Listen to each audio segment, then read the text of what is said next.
Hey, lovely people. How are y'all? It's me. Just want to come on here with some quick thoughts. Um, if you don't know, or maybe you guys have figured it out by now, but I'm a flight attendant with a major U.S. airline, and just about a week ago, there was this horrific crash between a commercial airliner and a military Black Hawk helicopter. And I didn't realize that a situation like this would ever affect me because I've never been someone who's afraid of flying or anything like that. While I understand the fear, totally, because sometimes you just don't know anything can happen anything can happen anywhere, but anything can happen on an aircraft. I've never been one to have the fear of there being a crash or something. And then this happens and it kind of hits close to home. Personally, that was the second place that I ever laid over was the DCA airport area. I have a friend who she's there every week. So immediately when it happened, she's the first person who I texted to be like, where, well, I actually have her location on my phone. So I looked at it and then I couldn't see it. So she was the first person who I messaged to be like, where the heck are you? I need to know right now. Um, because I had a fear that I might lose someone. And then as the days went on, and the crew was identified and you get their backstory, and I'd seen videos of Ian online and how he would make his PAs so beautiful for the flight and whatnot, and I was like, oh wow, that's a great personality. He's obviously a very nice person. Then you find out about the young lady Denasia. She had a family that she had to go back to. Everyone had a family they had to go back to, but she has young children and a husband, and the ages of the captain and the first officer, and they're my age and younger. And it starts to hit home that it could be any of us.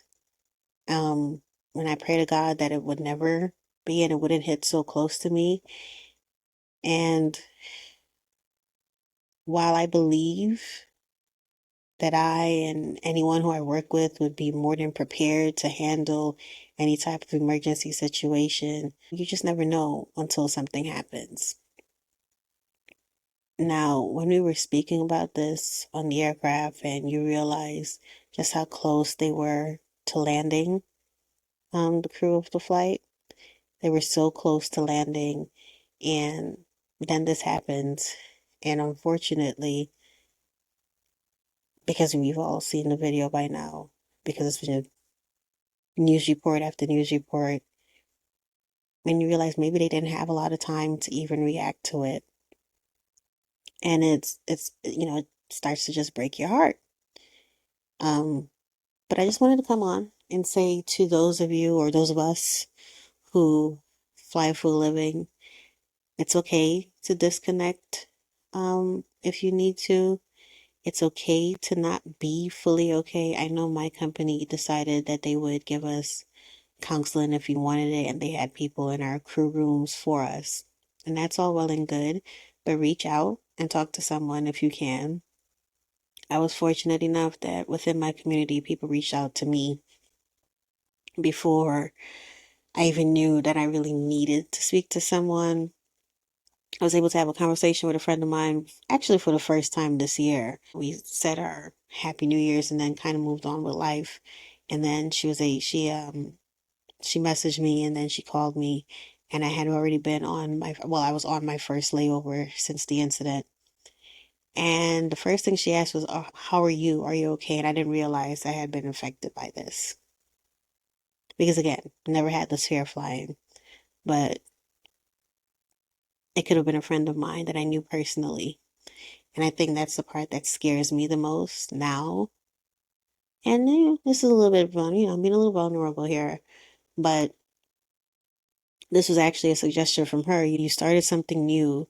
Get out there and be honest and say what it is you feel.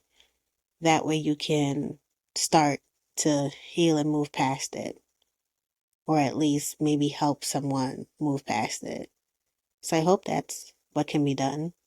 A few tips for situations like this that you can apply just in life is have a community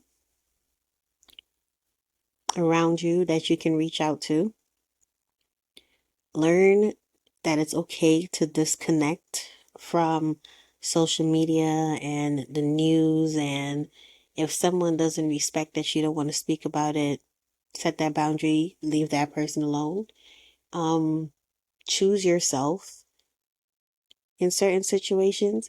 So if you know that you need to go bake a cake or something, because that was something that I did. Um, if you need to go bake a cake, go bake a cake. If you need to go take a walk, take a walk.